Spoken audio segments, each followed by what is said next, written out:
সবাই ভাবে আমি খুব ভালো আছি, কিন্তু আসলেই আমি নিজেকেই হারিয়ে ফেলেছি।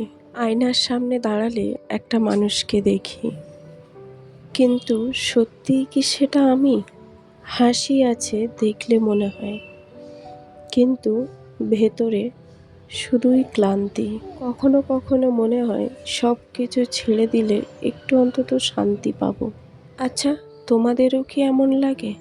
একটু কমেন্ট করে জানিও তো। যাই হোক, তোমাদের সাথে না শেয়ার করতে চেয়েও অনেক কিছু শেয়ার করে ফেললাম। ছেলেকে দোলনায় শুইয়ে দিয়ে আমি কাপড় চোপড়গুলো কেচে নিয়েছি। পরে না, ও আর মোটেই থাকছিল না, তাই ভাবলাম যে ওকে বাউন্সারে নিয়ে কাজগুলো করে নিই। তো দেখো, ওকে বাউন্সারে নিয়েছি। আর সত্যি কথা বলতে, এটা যতটা আরামদায়ক ঠিক ততটাই কিন্তু কষ্ট।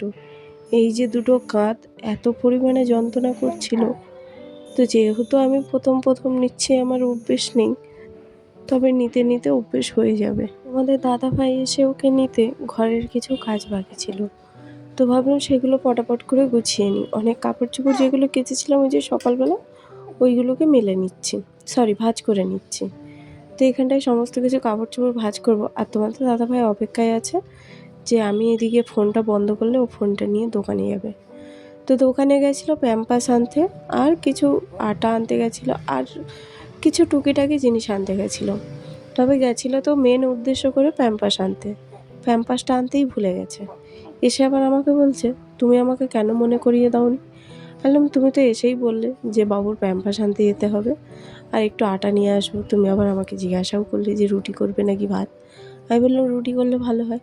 তো রুটি তো হয়নি, হয়েছিল পরোটা। তো আবারও গেছিলো তোমাদের দাদাভাই, আবারও আসতে আমি আবারও ফোনটাকে নিয়ে একটু ভিডিও করছি। আর তোমরা তো জানোই তোমাদের দাদাভাই কিন্তু ভিডিও করাটা পছন্দ করে না, তবে হ্যাঁ আমি করি, টুকিটাকি আসে, এখন করে তো একটু ক্যামেরার সামনে আসে।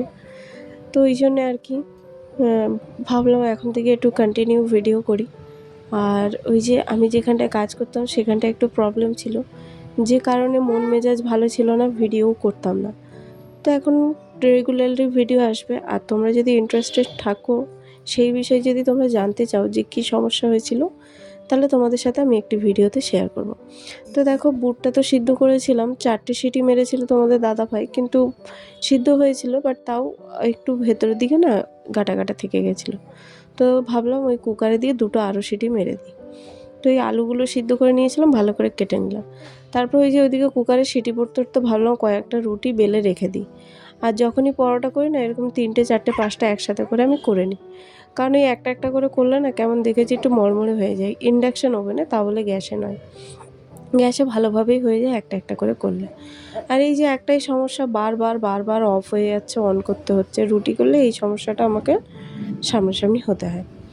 তো এই যে তাড়াতাড়ি করে করছি, আর তোমাদের দাদাভাইয়ের তো খিদে পেয়ে গেছে। আর এই যে আজকে করেছি ঘুগনি আর তোমার পরোটা। তো ভেবেছিলাম লুচি করব, কিন্তু এই যে ইন্ডাকশান ওভেনে না, ওই যে লাল কড়াটা দেখতে পাচ্ছ, ওই কড়াটা ছাড়া আর কোনো কড়াই বসে না। তো সেই কারণে আর ভাবলাম না, পরোটাই করে নিই। তবে তোমাদের দাদাভাইকে জিজ্ঞাসাও করলাম যে তুমি কি ভাত খাবে, তাহলে ভাত করবো। বললো না, ভাত খাবো না, এই রুটিতেই হয়ে যাবে। তো তোমাদের দাদাভাইও 5টা রুটি খেয়েছিল, আমিও 5টা রুটি খেয়েছি। হ্যাঁ, তোমাদের শুনে মনে হচ্ছে এত খেয়ে নিয়েছো তোমরা। রুটিগুলো তো মোটা মোটা ছিল।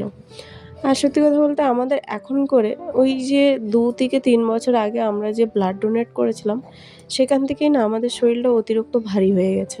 তো জানি না আদৌ এটা ব্লাড ডোনেটের জন্য হয়েছে নাকি শরীরে অন্য কোনো সমস্যা। কিন্তু আগে আমরা দু লোকে এমন ছিলাম না। আগেকার ভিডিওগুলো দেখলে তোমরা বুঝতে পারবে যে আমরা দু লোক কেমন ছিলাম।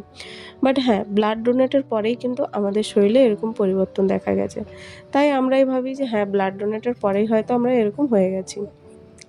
তো যাই হোক, দেখো এখানটায় আমি রুটি করে নিচ্ছি, পরোটাগুলো পটাপট করে বেলে নিচ্ছি। আর ওদিকে আমি সোনাকে রেডি করে দিয়ে এসেছি, প্যাম্পাস বাগারা সমস্ত কিছু পরিয়ে একেবারে নাইট স্লিপের জন্য ওকে রেডি করে দিয়ে আমি চলে এসেছি।